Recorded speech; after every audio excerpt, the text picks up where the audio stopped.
Road.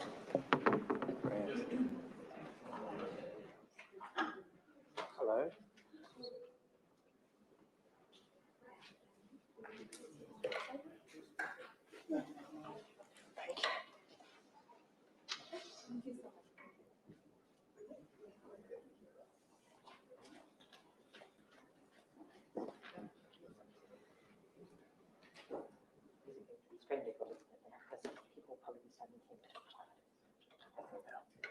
Hello everyone, welcome to the Great Exhibition Road Festival. It is a delight to have you here. We are in Imperial College, one of the great sites for the wonderful festival that is happening all along the street this week. We're going through for the whole of the week, and it is wonderful to be doing in-person events once more, but also we've got hundreds, possibly thousands of people through our wonderful technology as well, so welcome to you all at home. It is a delight to have you here. Today we're looking at the theme for Great Exhibition Road for this year. It is One World, and a lot of what we'll be exploring is that conjunction between art and science, how it all comes together to look at some of the greatest problems of the world at the moment and how we can address that. And I'm so delighted now to be handing over to Ian, who's going to be introducing to you for the Poets of the Planet. It's a collaboration between Grantham Institute, but also I just wanted to do some very quick housekeeping. If you're here in person, if you're part of a household, you can stay together, but otherwise please stay a meter apart. As you exit, please make sure that you sanitize your hands. It is just part of us making everything safe for you while you're here. It is a delight to have you here. And there will be a moment for Q&A. If you are at home, please feel free to drop in a question anytime you want. The poetry that you'll be seeing today, there are going to be poets here, live, real poets, and we've also got a lot that will be on screen as well who have sent in their poetry, and some of the ones that I've seen are just absolutely wonderful. Some of the language that we'll be hearing tonight will be great as well. So now I hand over to Ian. So thank you so much for being here today. A big round of applause and welcome from everybody, please.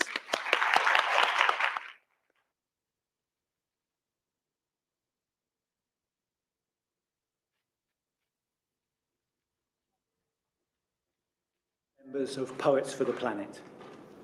Poets for the Planet is a community of poets, performers, artists and creative activists raising our voices to engage with climate and ecological emergency through poetry in all its forms. The group was started by Jacqueline Safra in 2019, and I'm delighted to say that Jacqueline will be performing the opening poem in today's show. In the next hour, you're going to hear a mix of live and filmed poetry performances. In acknowledgement of the global threat posed by climate change, we've gathered poets from all around the world, delivering poems in 12 different languages. As Ansh Chawla from India says in his contribution to Earthsong, Charon Dishayon se Akaham, we come from all four directions. Today's event is very much intended to be a fusion of poetry and science. In his 1959 Reed Lecture, the British scientist and novelist C.P. Snow claimed that science and the humanities had become split into two cultures, and that this division was a major setback to both in solving the world's problems. 62 years later, climate change presents arguably the most significant problem our species has faced, with the Intergovernmental Panel on Climate Change issuing a code red for humanity 2 months ago. From the droughts in southern Africa, to the deluge in Central Europe, to the wildfires burning across the US, the devastating effects of climate change are becoming increasingly apparent. More than ever, we need science and the humanities to work together to tackle this crisis. With that goal of cooperative action in mind, many of the poems you're about to hear were inspired by conversations between poets and scientists from Imperial College London's Grantham Institute and beyond. One of the key roles artists can play, I think, is to support scientists in communicating to the public the threat of climate change and the other forms of destruction we're inflicting on the Earth and on ourselves. Air pollution, soil degradation, plastic pollution, the sixth mass extinction. This communication is vital if we are to achieve a social mandate for action and for change. When we asked our poets what they thought poetry could do against climate change, Harry Josephine Giles said this: Sometimes we think poetry can cause sudden changes, huge inspirations, dramatic revelations. But the work of poets is more often like that of roots and worms and rainfall, slow, persistent, and irresistible. More responses from both poets and scientists to the question of what poetry and the arts can do against climate change can be found on our social media at Poets for the Planet. The conversations between poets and scientists, which inspired many of the poems in Earthsong, were facilitated by Dr. Robin Lamble, who is both a poet and a climate scientist. You'll be hearing a poem from Robin a bit later, and if you've got any questions about the process of bringing poets and scientists together, Robin, along with the other live performers, will be available for Q&As at the end of the show.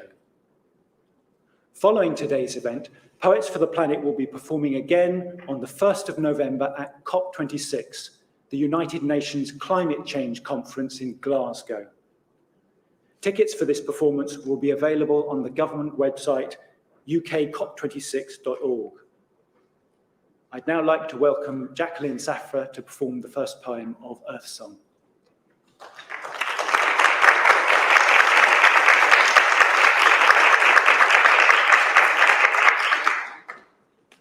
Hello, it's a great honour and a great privilege to be here in this building, and I'd like to thank our insider Robin Lamble especially for facilitating the wonderful work that has been done.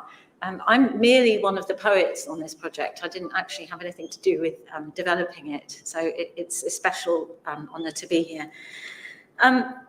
When I started Poets for the Planet, I started it because I really believed that poetry has something to offer in terms of changing the world, that poetry really can change things, and that poems reach places that perhaps no art form or form of rhetoric can reach. And I think I still believe that. I say I think I still believe that because the poem that emerged from the conferences that I had with various climate scientists during the development of this project rather suggests otherwise. The poets don't come out of this that well, but the scientists, for whom I have immense respect, emerge very well. So this is called The Poet Collaborates with the Climate Scientist Who Longs to Go Home for Dinner. Hungry, remote, the scientist yawns and ponders the void. I open up my scribble trick of notes, dredge up a blush of poetry, flushing out a few soggy lines of something. Primed by her daily dark, the scientist fields my questions, checks the clock, thinking, I suppose, of real work. Glaciers, grants, deadlines. She closes her doom files, packs up her patients and experiments, shuts off like the spent mother of a pointless, inky child awake long after bedtime who just wants to be held. Now she abandons me to howl and tantrum into her spoils of evidence, heaves home her usual bag of sighs, catching on the hoof whatever light she perceives is left to any of us.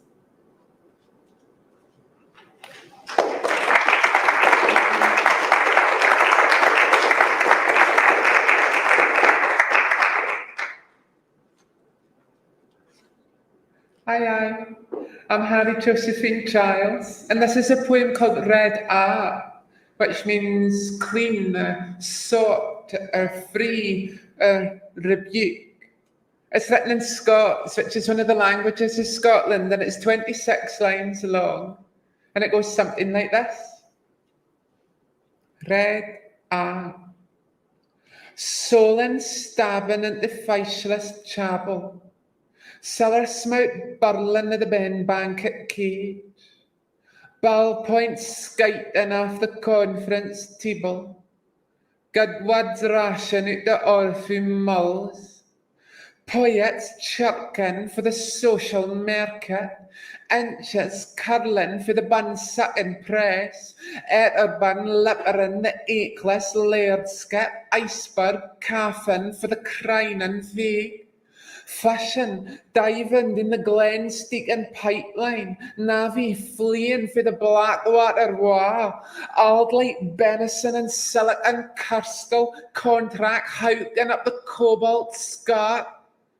Threepin, Harker on encrypted network, Burach, hurtled into free speech pen, milden maar spikken, our long down rhizome, trow, emerging for the door, and the now, Watergate dropping at the void at Beggin, trees bracken down, the braid road north, Burger Raxon for a private orbit, Bairns dinging down, the gallows of the stones, scorries, scooting on the bruise of generals, stock price shearing into heart deep reed, tour cared kithed at the 10th position, gangs springing up and the barbet weir, nationless banners left the broccolation, Skyrblood falls for a crooning meal. Thank you.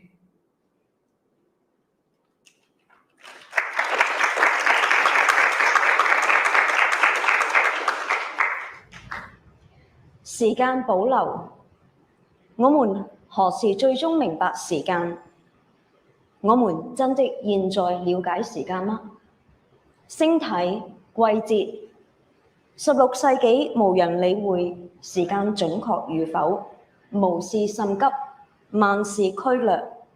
現在每分每秒，能關鍵迫在眉睫的生存邊緣與死亡。但是我們的鐘不響不滴答，都是電子的展示。我們要往從前看，才能向前看。放射性碳定年告知地球年歲，人類歷史骨內存。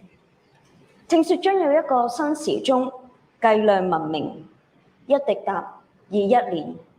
我們這代忘了，它還在。希望地球能抵敵重重毀損，而時間繼續給予。我們可以成為優良祖先嗎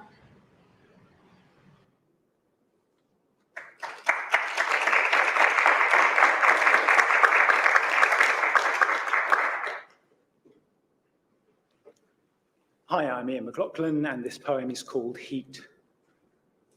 Why curb warming at 1.5 degrees?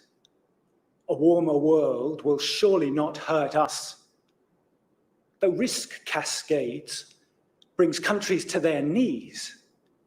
Droughts, floods, and wars mostly happen far off. Besides, economies must grow.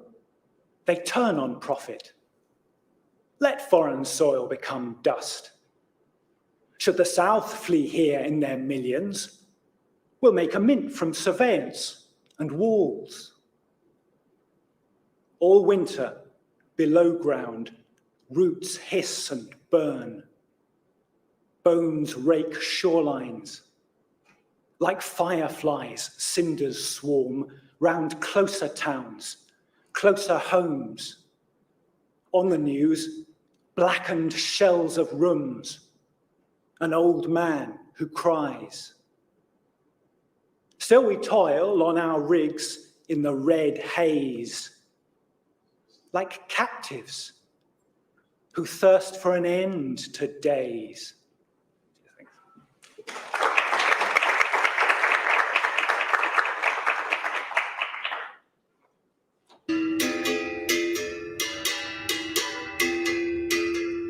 Nemvelo imbala obandlululweni. Yimpi yokuguquguquka kwesezulu isimo. Indlela yempilo isinqaba indingilizi. Silahlekelwa zihlahla, umuntu kasenazimpande. amafemu ezindaweni zabebala, amanzi anoshevu emphinjeni,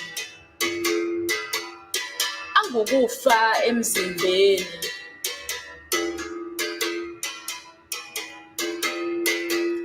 Intuthu yezithuthi nemikhiqizo,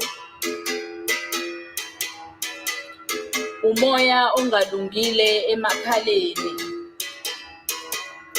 ungumdlavuza emaphashini,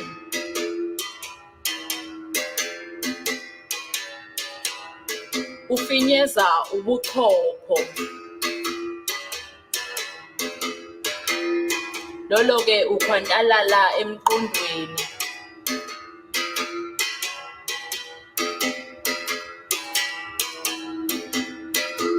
Singeze sabalekela nasemigedeni,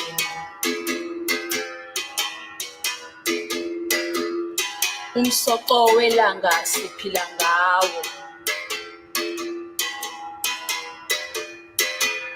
Lenkanankana inuka iphunga lomuntu, uye futhi ongayilungisa, ngokubuyela kuyo imvelo enze kangcono.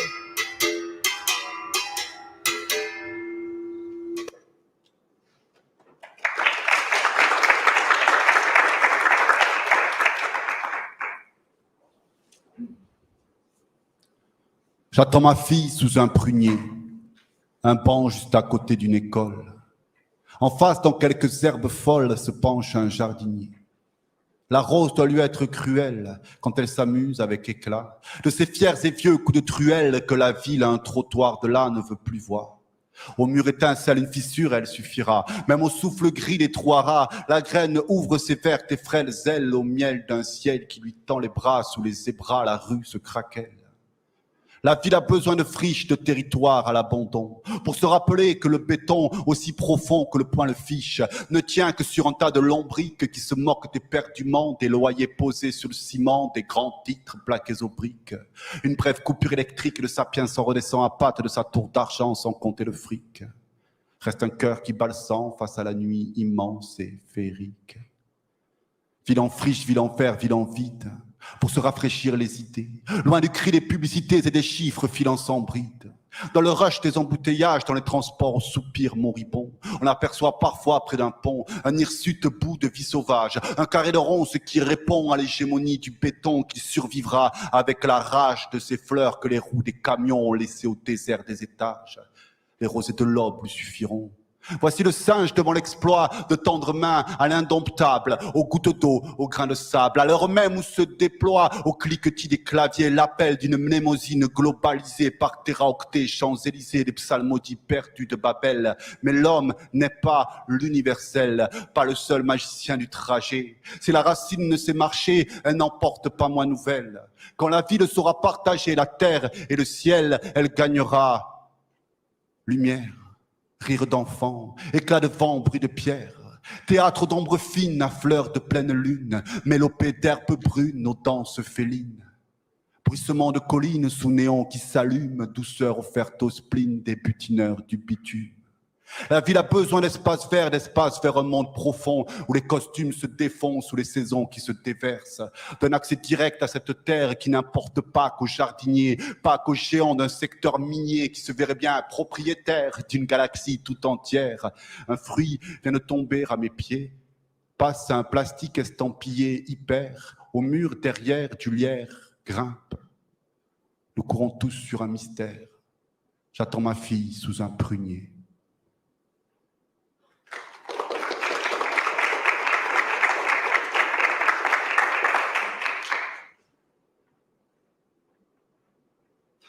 Hi, I'm Tamar Yoselov, and this poem was occasioned by a conversation I was having with my friend Susan Tomlinson, who lives in Boston. And she was telling me how during the first lockdown, coyotes were venturing into the center of the city. And then I was reading about how the same thing was happening in Vancouver, which led to a cull of coyotes. And I thought of how often we try to suppress wildness and nature in our occupied spaces.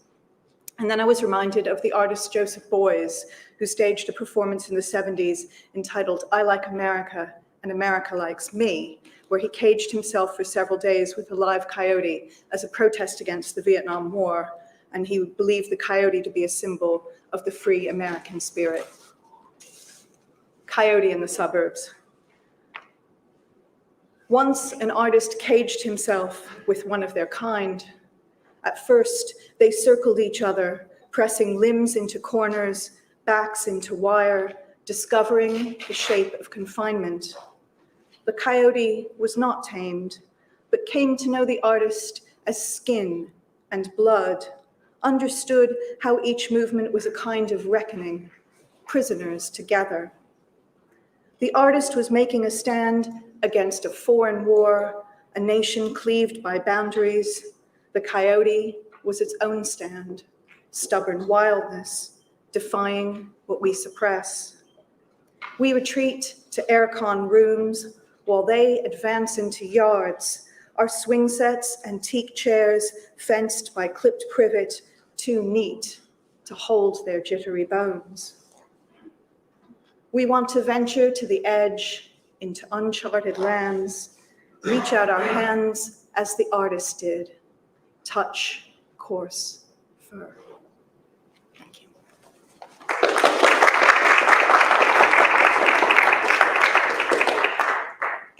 O que me dói na minha terra é saber que existe um povo que olha para o céu e sente raiva de Deus pela falta de chuva.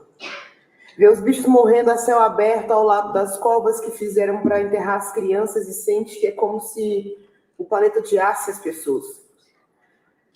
Para uma grande parte da minha terra, a previsão é de que a chuva desapareça completamente nos próximos anos. O Oceano Pacífico, levemente mais quente, criaria um El Niño permanente que faria secar o ar da floresta amazônica. E se a floresta seca, o Nordeste não chove, o semiárido morre, e as veias da terra, os rios que nascem na minha serra perderiam o pulso como quem morre desidratado. Os cientistas falam muito sobre o problema do Nordeste ser o solo pedregoso e raso, com um ar muito seco e quente, que evapora os rios, que empobrece a gente, e aquela gente é tudo filho de escravo.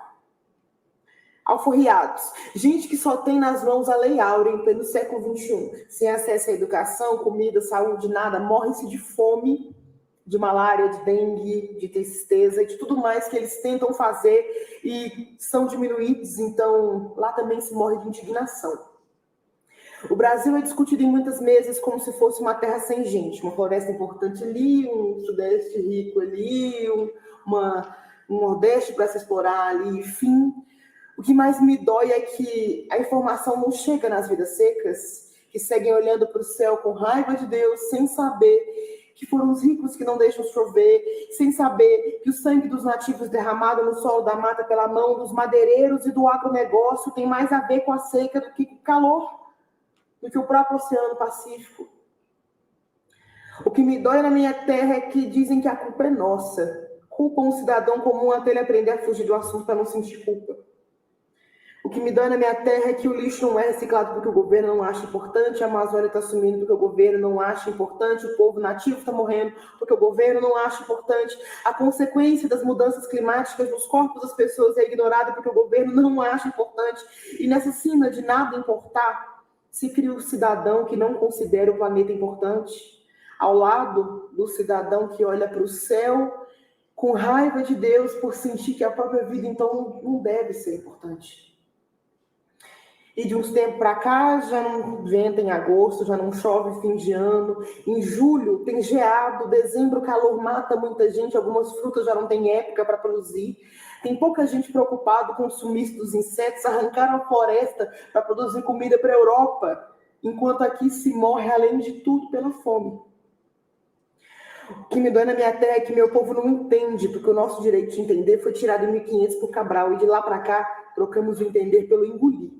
A diferença virou nossa defesa. O que me dói é que o brasileiro não entende a mudança climática. Ele engole a mudança climática a seco, mesmo quando diz que não se importa.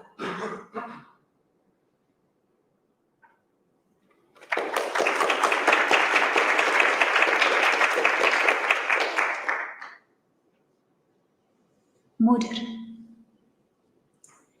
Heb je dit gezicht wel eens eerder gedragen? Was je ooit eerder zo boos en onvast? Wie had je destijds van je stuk gebracht? Waaruit de wouden misschien woekerden ze te hard? Of kwam het gevaar van buitenaf? Een uit zijn baan geraakte steen waar niet mee te praten viel. Maar belangrijker nog, hoe werd je die keer getroost? Wie bracht je tot bedaren? Was het de maan misschien? Die ietwat onderkoelde vriend, die niettemin nooit van je zijde zou wijken? Of Saturnus, met haar fonkelende arm en alle armen in die arm? Heeft ze die voor de gelegenheid om jouw schouders gelegd? Of zou het kunnen dat je wacht op ons, bange, tweevoetige wezens, die zich zijn gaan hechten aan je bergen en graslanden, je vogels, je seizoenen? Waar vinden wij de vonk om deze keer jou over de slenken te tillen? Om krijtlijnen te tekenen voor dapperder structuren. Een boot waarop plaats is voor de kinderen van het korstmos, voor vlinders, hun kleuren, alle tintelend, spartelend, mopperend leven. Je weet, we zijn stug en onbehouden en nogal verloren zonder jou.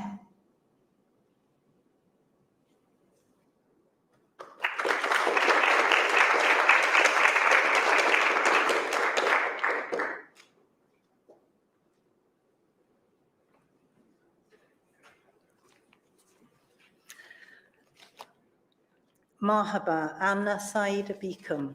My name's Jenny Lewis. Hello, everybody. My name is Adnan Asayr. And Adnan and I collaborated on this poem. We wrote it together and we translated it together as well.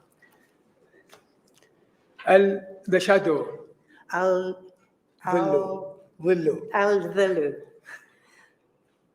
Earth lifted her head and showed me her shabby cart, half full of useless tat, a shawl made of ashes, a girdle of dried up creeks. رفعت الأرض رأسها وأظهرت لي عربتها المتهالكة مركونة في طريق لا يؤدي إلى أي مكان، نصفها مليء بنفايات عديمة الجدوى، شال مصنوع من رماد، حزام من جداول جفت. And a bench away in the garden of oblivion, it sits cross-legged. Like us, it watches the road, shaded by lilac and whispers. It doesn't turn to face us. We are its defiant children, running from it, yet obsessed by it. وعلى بعد مصطبة منا في حديقة النسيان تجلس الحرب واضعة ساقا على ساق، تتأمل مثلنا الليلك والهمسات غير ملتفتة لنا نحن أولادها العاقين الفارين منها المنشغلين عنها. Earth lifted her head and showed me the new queen. On her head, a filthy crown, the queen of death in a robe of flies. رفعت الأرض رأسها وأظهرت لي الملكة الجديدة، على رأسها تاج قذر، ملكة الموت برداء من ذباب. And in the empty streets, no one shakes hands anymore, except your hand, life, which I grasp tightly. وعابرا شوارع مغفرة لا أحد يصافح أحدا، وحدهما يداك الحياة ظلتا عالقتين بأصابعي إلى الأبد. Thank you. شكرا.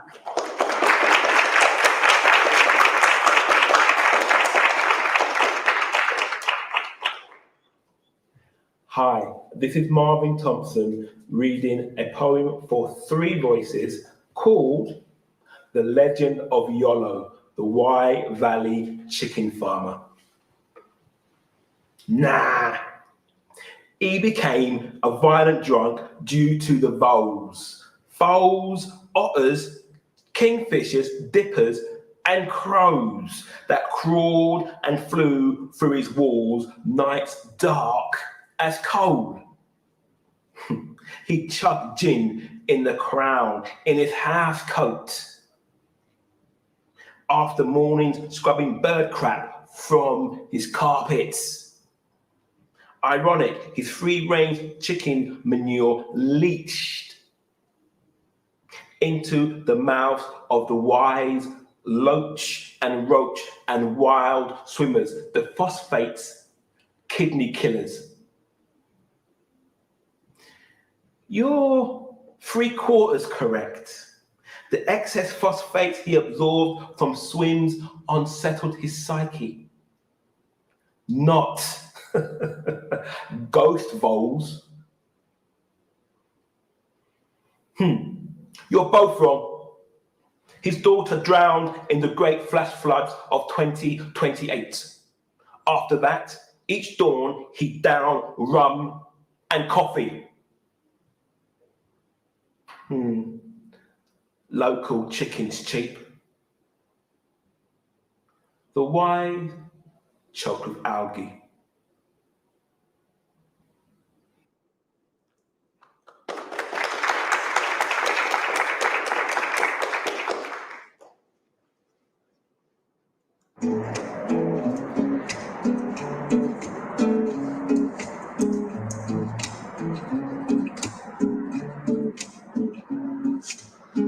Над планетой ливни, беспорядки в Ливии, под ногами кажется, но все не так, как кажется, ведь куда бы ты ни шел, все в общем хорошо, ведь куда бы ты ни шел, все в общем хорошо. Впереди часы, неспокойно в Сирии, вроде рухнул с дуба лишь, но все не так, как думаешь, ведь не важно, как там шум, все в общем хорошо, ведь не важно, как там шум, все в общем хорошо. От полярной ночи на нутре не очень долго лист копытится, но все не так, как видится, даль расстелена, как шелк, все в общем хорошо, даль расстелена, как шелк, все в общем хорошо. Ветер дует в харю, непогоду хаю, все не так, хоть лируешь, как ты интерпретируешь, ты просто смотришь шоу. Все в общем хорошо, ты просто смотришь шоу, все в общем хорошо. Вау, вау, вау, вау, вау, вау, вау, вау, вау, вау, вау, вау, вау, вау, вау, вау, вау.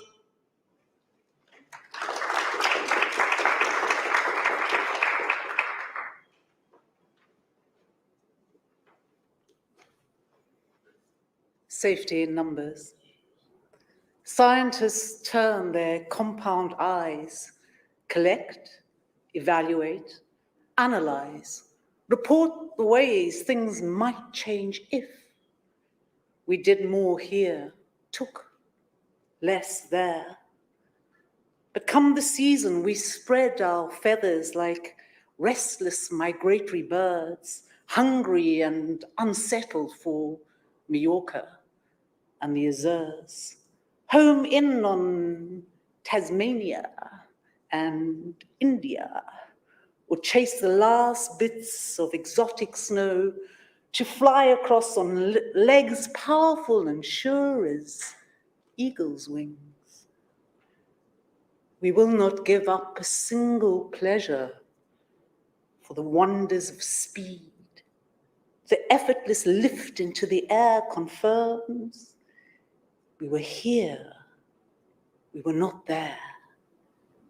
Disasters remote happen elsewhere, down the road, in the other village, the other town, the unfortunate part of the city. We eat data without digesting the news, as if we could rise above it.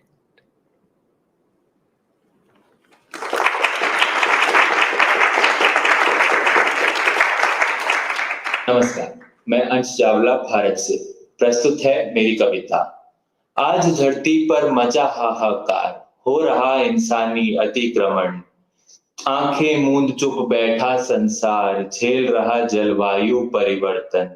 अपने हाथों ही करी बर्बादी, आग जंगलों में हमने ही फैलाई। पेड़ पौधे नष्ट किए, बढ़ाई आबादी, पशुओं ने हमारी खातिर जान गंवाई। हर प्राकृतिक आपदा के बाद हमने सबक लेने की ठानी। कोई न लांघे उस दायरे को पर, कर विपरीत पहुंचाई जन को हानि।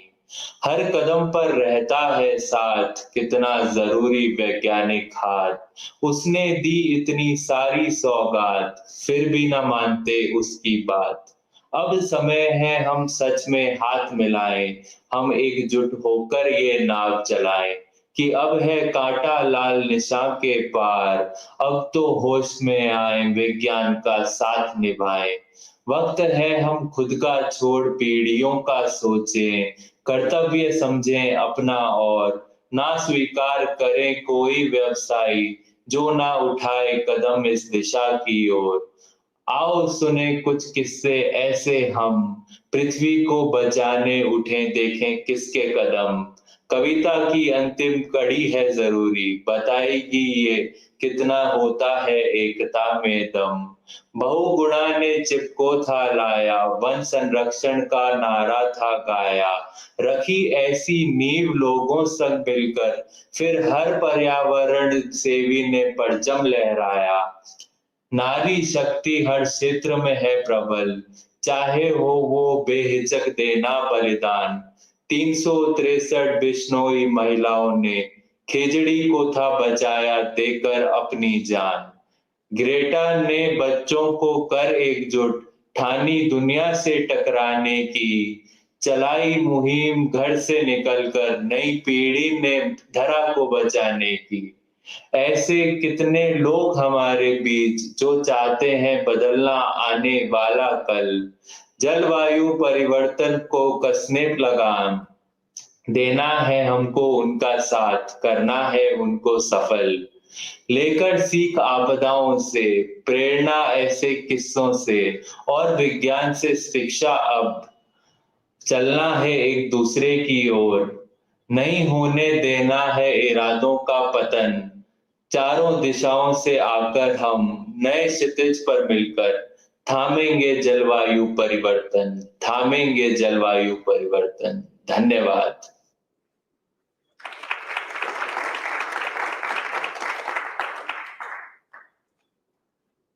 跟对一件艺术品的人生反思和爱慰问。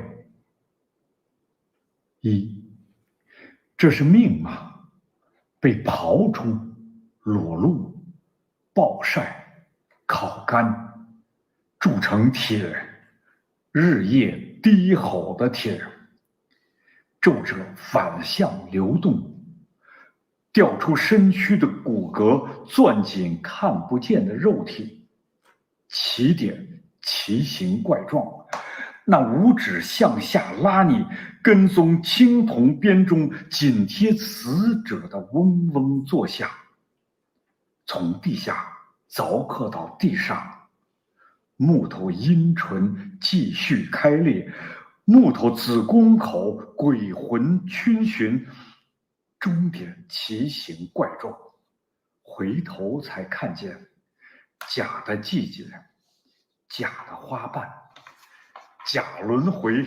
木头指尖上挑着一点绿，站得够高才认出毁灭从来只有一次。这些器官，这堆肉红生锈的石块，掰开虚空，嵌进虚空，手按嗡嗡的钟声，你的宿命在此沉入一朵死亡的奇花，根把四面八方的坍塌声录制在身上，没有创世纪，你的末日在此。披上100万件金色救生衣，仰面朝天，倒进永不到底的海底。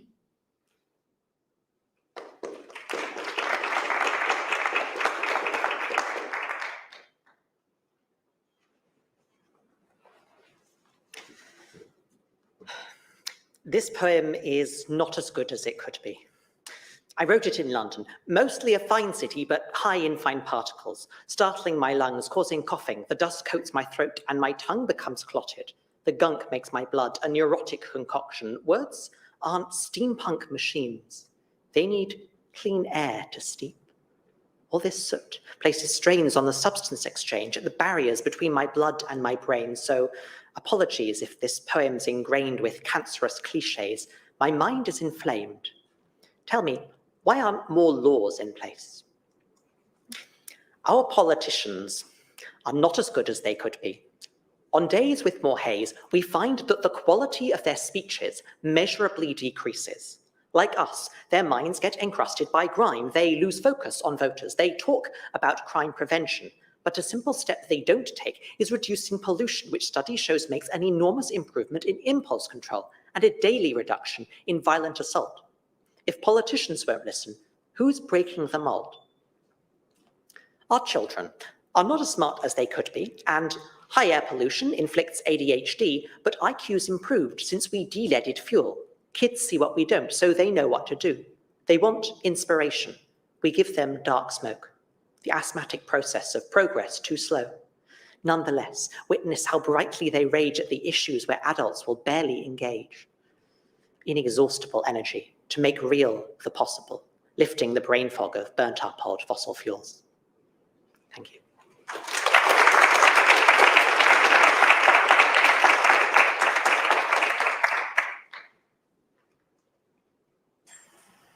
La nazionale del Tibet sorride, non ha bisogno di un confine nazionale per giocare, veste rosso-arancione sul prato verde, a Wembley entra pacata, si inchina piano all'erba e al sole mentre canta l'inno della famiglia di tutti gli esseri senzienti, inclusi gli animali fermi detti piante e quelli confusi e sofferenti detti umani. Un inno silenzioso che si canta, ricordando il presente, ascoltando il bagnasciuga del cielo nei polmoni, la carezza del cielo sulla pelle, contando 1, 1, 1, sapendo che è questo il primo e l'ultimo respiro, l'unico momento in cui tutto dentro, attorno è vivo. La nazionale del Tibet si passa la palla in maniera precisa e delicata, zompetta, scalza, connessa e affiatata, la gonna rosso-arancione lievemente sollevata, una volta ha commesso fallo. L'intera squadra si è fermata, si è scusata con sguardo dolce, preoccupato, ad oggi a volte è ancora dispiaciuta. Se subisce fallo lascia che quel dolore le attraversi il cuore, poi continua a giocare, ogni volta con più amore, per quanto assurdo possa sembrare. La squadra del Tibet ha vinto pochissime partite, non la si vede spesso ai campionati, è stata malmenata da tifoserie avversarie, a volte ai mondiali è spesso superata da stati più agguerriti. La nazionale del Tibet non ha aspettative, mezzi perfini, sembrano gli interessi vincere, come solo sorpresa e grata di partecipare, gioisce per i gol degli avversari, che cercano di non darlo a vedere ma li fa incazzare. Il portiere del Tibet ai rigori si lancia chiudendo gli occhi. A volte ne para di assurde, più spesso le sbaglia tutte. L'hanno accusata di farlo apposta, ha detto no. Il Tibet quando vince ha il sorriso e quando perde sembra sappia qualcosa che richiede tempo, pratica e tempo, sembra rispetti ogni persona in campo e sugli spalti e oltre ovunque, ed ogni filo d'erba e l'acqua che beve come una scoperta. In Tibet giocava su altipiani spogli, non era mai stata a Wembley, è arrivata a piedi, non mangia carne. I giocatori del Tibet non tifano se stessi. Si allenano tutti i giorni, tutto il giorno, da 2000 anni e passa, per il grande pareggio di tutto. e non gli importa se arriverà. Si allena, si allena, si allena il Tibet alla delicatezza, a non lasciare traccia di sé oltre la gentilezza.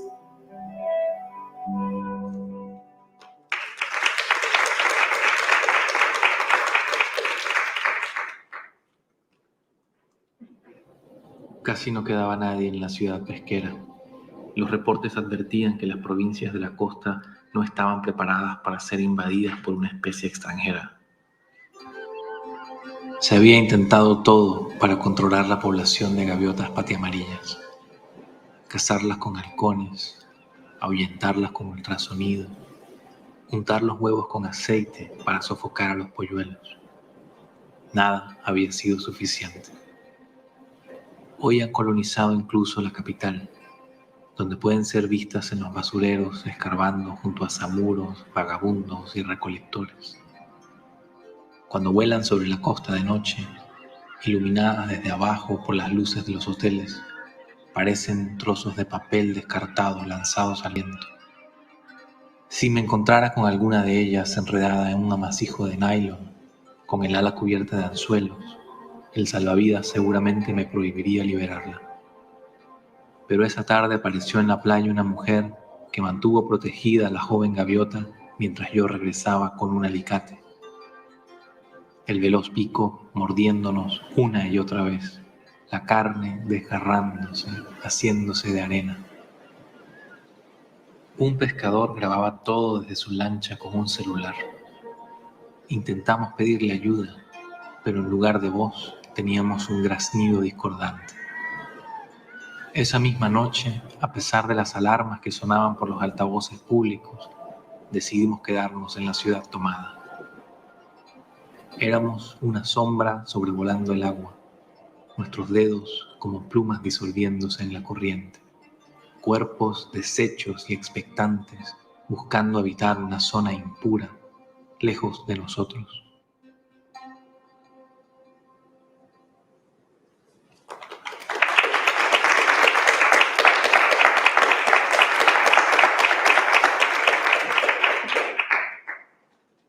That was brilliant. Thank you so much, Ian, and to Robin as well for organising all of this. Poets for the Planet. It was a wonderful, wonderful sort of sweep around the world, and we do have some questions and commentary coming through. I hope you'll both be able to sort of answer for us. But I suppose, how many languages and continents did we just sort of traverse there? I'm not sure how many it was in total, but I think we've got 12 different languages. 12 different languages. That's fantastic. I mean, in a sense, we are sort of connected by our humanity. It didn't matter which language it was. There's sort of this sense of musicality in what was being said, but also this sort of, there is the fear, there is the worry, but there's also this sort of sense of hope as well. And one of the questions that have come through, I've got a question from both Rose and Susie, which is if either of you could talk about this idea of how the process sort of came together. How did you bring together the science and the poets, and how did this all sort of, emerge? I think if I can, I'll let Robin. Robin was the mastermind of bringing the poets and the scientists together, so I'll let Robin answer that if I can. Well, I normally do science poetry, and I thought it would be nice if we had a lot more of it in the world. And I knew a few people around the world who could do that, and I put out feelers to people who were interested. Poets for the Planet jumped on the idea and had a few more people who were interested, and we've sort of reeled people in one by one ever since. Yeah. I suppose, as well, as you know the poets a little bit more, if you have anybody that you'd like to invite to speak further as well, please feel free to do so. I guess we all have very strange stories about how we got involved in this. Does anyone feel like they want to come forward and talk about it? Oh, you might have been looking at me. You started it all. I started it because I couldn't sleep, and because I felt so hopeless about the state of the world, and because I suppose I felt that if I were part of a community, maybe I might feel some solidarity, and that the small skills, the small soft skills that I have, which are basically in words, might be able to start to make some kind of change. And what has been particularly thrilling to me is that so many other people have taken up the baton, and really I've stepped back from this a bit now. I'm so pleased to be involved in this, and I hope to carry on being involved with Poets for the Planet. And I cannot believe that they've managed to pull together this official trip to COP26. And I really am very excited that we are going to be on the channel that is broadcasting from COP26, which, you know, we are all hoping is going to start to make some real and effective change. And maybe poetry might be a very small part of that. Because as I said, you know, my poem might belie it, but essentially I think that words are a very, very important and focused tool to deal with the crisis that we're in. So that's why I'm here. And because I love poetry, I believe it can make change. We have comments from the audience, but if there's anybody in our audience here in person who would like to ask a question as well, please feel free to raise your hand, and we've got a roving mic that will come to you as well.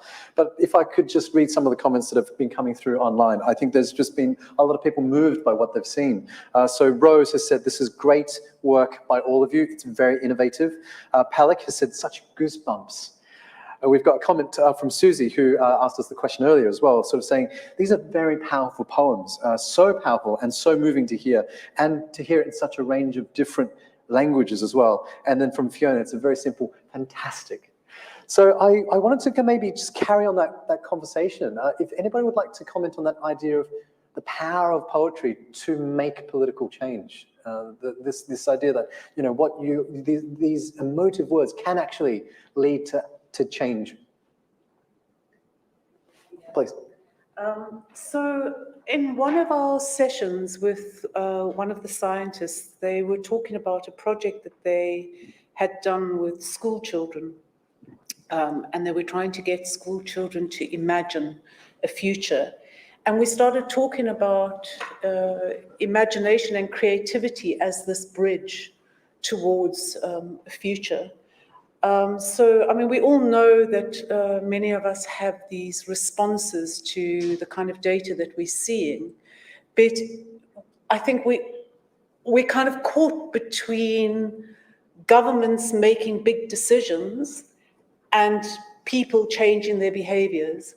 And for me, it always seems that the governments can go so far, but if the people refuse, that's problematic. And if the people need to push to get the governments to change, and somewhere I think poetry and words and creativity is the bridge between those two things.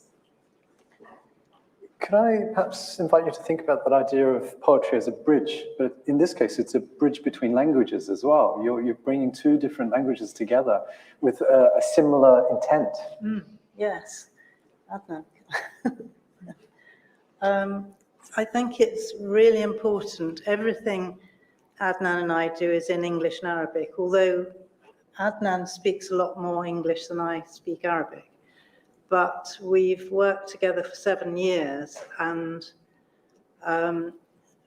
one of the things we think is particularly important is to reach young people and children, and to make it completely open through film, through dance, through combining poetry with books, with artworks, with different. We've done wonderful collaborations with printmakers, with painters, with an illustrator and cartoonist. And of course, it's great, it's wonderful for us because we enjoy it, but because it's using our creativity and reaching out. And, you know, I mean, I feel very honored and lucky to work with Adnan. He's a very, very distinguished poet from Iraq. And I think you heard some of his wonderful reading style tonight, which is like sort of classical Arabic recitation, and a lot of the poetry he writes is very formally rhymed and metered. So I've learned a huge amount through that, but I can't attempt to imitate the complexity of what he writes. So I try to make a version in English that stands up in English language poetry. But I don't know, Adnan, do you want to say? Yeah, I came from Iraq, several war, because of that, I believe the poetry give the life is beautiful meaning and wonderful meaning. That is and peace and love. That is. And just quickly, we ought to say acknowledge the Arts Council who have funded us on this 7-year project, Writing Mesopotamia, which is to build bridges between English and Arabic-speaking communities. And so we did a Poetry for Peace project in Oxford, and we had different communities, for example, the Sudanese community that are really quite reclusive in Oxford. Actually, they all came to the Ashmolean Museum, and the Ashmolean Museum tea people made lemon drizzle cake. We had an amazing party with people who'd never been to a museum in England before, and we're children from about 3 up till teenagers. So that's what. So happy for that. Thank you very much for that. Thank you for listening to us. We've got a comment from Steve as well, who just says that. I've just lost we're moving through. But I suppose there's a question here. We're talking about Arts Council England, and one of the main goals of Arts Council England right now is to very much root everything that is done in community. And so there is a question from Susie, which is, it can be to any of our poets here, but it is, are you influenced by traditional forms? Are you traditional forms of poetry that connect to your community or to connect to your sense of traditional or your ancestral places as well? Or did you find that you needed to find new ways in order to address this, to invent new forms of poetry as well? And I'm just looking at you because I know you haven't spoken yet, so I don't know. No. In a way, because I'm also an educator, and quite a few of us in the room also teach poetry, so I'm very much immersed in those traditional forms in my teaching, probably slightly less so as a poet. But it's very important, I think, to empower people. We've been talking earlier about this idea of poetry being something which enables people to comment on the world and the situation we're in. And that's something that I try and do as an educator very much, is to enable people to, in a sense, make their own comments through poetry. And I think that's really essential in our moment right now. I suppose you alluded to American tradition of poetry as well. Yes, absolutely. So in a sense, I'm thinking very much about the poets who I grew up with, and the way they commented on things. And I'm thinking that my poem, in a sense, is addressing an artist who is addressing the Vietnam War. And I think about poets like Denise Levertov, for example, who was a great political poet. And so I think it's very important to consider these voices that have come before us and the way they actually use their work to protest. And so it's something I think we can still do as poets now. Thank you very much. Great. We do have a question from the audience as well. Yeah, I'm really interested from the scientist's perspective, and I don't know whether we've got any scientists here or whether maybe Robin can answer this for us, but just this kind of collaboration with poets and with artists, is this something that the scientists see real value in, and how do they view this sort of thing, and how do they view the process? So in my experience, it was definitely easier to find the poets than it was the scientists. But the poets who I did find were very enthusiastic. The scientists I found were also very enthusiastic, but definitely there was more tugging on the scientist side of things.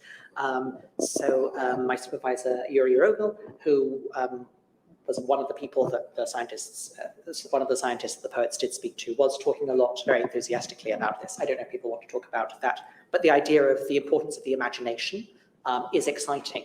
Some of the harder scientists are probably less interested in the softer side of poetry, but a lot of the social scientists, what they're doing is maybe not so far away from poetry, in that they're trying to analyze how a society works. And so, for instance, particularly when you're thinking about the future, the importance of including lots of different viewpoints is really key in how you think about making projections. And so some scientists I know at Imperial College are researching the value of science fiction in informing what might be futures, just to consider possibilities of how a future might pan out. And that's something where poets really have a possibility to make contributions. Fantastic, thank you. Steve, I have found your comment. So Steve has said to the group, beautiful readings, so fantastic to hear the world over as well. And we also have a comment from Somesh as well, which is to say, it is so beautiful to see how poetry can bridge the gap between different cultures and people. And then I've got a final comment from Rose, which is just to say that it's fantastic to hear about the Sudanese community at Oxford and Ashmolean as well. Ian, if I may hand over to you for final comments, and if we can just give all our poets another wonderful round of applause as well, please.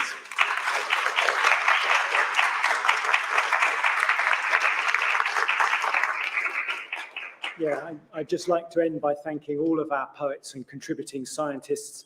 Thanks also to my fellow members of Poets for the Planet's event group, Susie Campbell, Robin Lamble, and Deborah Watson, for all the enthusiasm and effort they've put into organising and curating Earthsong. We're very grateful to Poets for the Planet's artist, Henny Beaumont, for the beautiful artwork which will accompany us to COP26. And I'd also like to express our gratitude to Imperial College London for inviting us to perform at the festival today, and to Imperial and the Grantham Institute for sponsoring our event.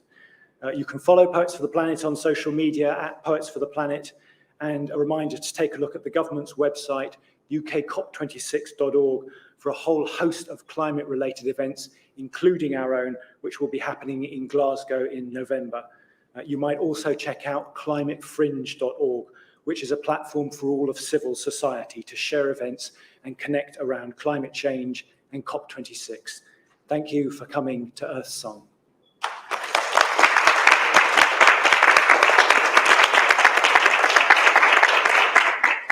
I think a great many of you enjoyed that session, and if you could please kindly go online. So those of you who are here, there in front of you is a QR code. For those of you online, there is a link that you can go to. It takes 5 minutes to fill in the survey, but it means that we can make sure that we do fantastic events like this for Great Exhibition Road Festival in the future. And so please do fill it in.